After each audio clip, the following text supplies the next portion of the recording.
ہوگا۔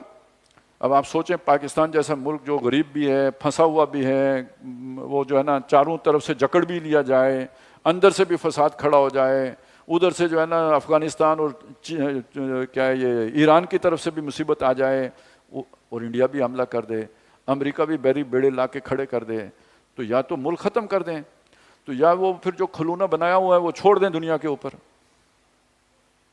وہ جو بات آپ کے چیف نے امریکہ میں کھڑے ہو کے کہہ دی، وہ وہاں کہیں اس طرح کے جیسے سلپ ہو گئی ہے، بعد میں تاثر بھی یہ دیا کہ نکل گئی ہے، لیکن یہ کہ وہ بات تو ہے نا کہ اگر پاکستان نہیں ہوگا تو آدھی دنیا بھی نہیں ہوگی۔ اگر ایسی ہی کسی پوزیشن میں کل روس آ جاتا ہے تو وہ یورپ کے ساتھ کیا کرے گا؟ اور ایسی ہی اگر کنٹینمنٹ آف چائنا پالیسی کے تحت آپ جا کے چائنا کو پھنسا لیتے ہیں تو چائنا کیا کرے گا؟ اور ایسی ہی پوزیشن میں کبھی امریکہ آ جاتا ہے کہ وہ اس کی دنیا سمٹ جاتی ہے تو وہ کیا کرے گا؟ اور اسرائیل کی جان پہ بن گئی تو وہ کیا کرے گا؟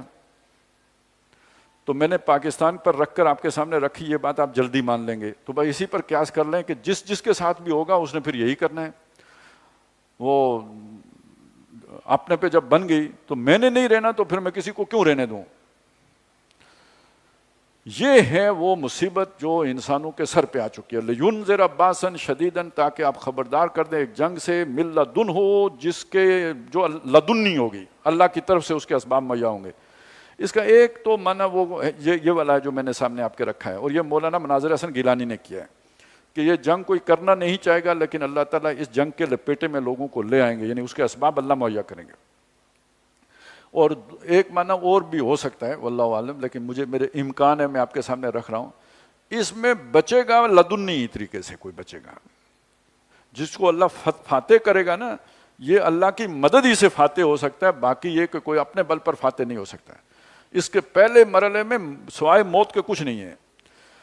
وہ جو بھی مفادات کے لیے جنگ ہوگی اس میں بتایا یہ گیا ہے کہ 100 میں سے 99 لوگ مر جائیں گے اور ہاتھ کسی کے کچھ بھی نہیں آئے گا۔ جس مقصد کے لیے کر رہے ہوں گے نا، مقصد حاصل نہیں ہوگا۔ اگلے فیز میں پھر اہل حق بھی اٹھیں گے، اور وہ کوئی 7-8 سال کی وہ بھی جنگ ہے، اس کے بعد جا کے اہل حق غالب ہوں گے۔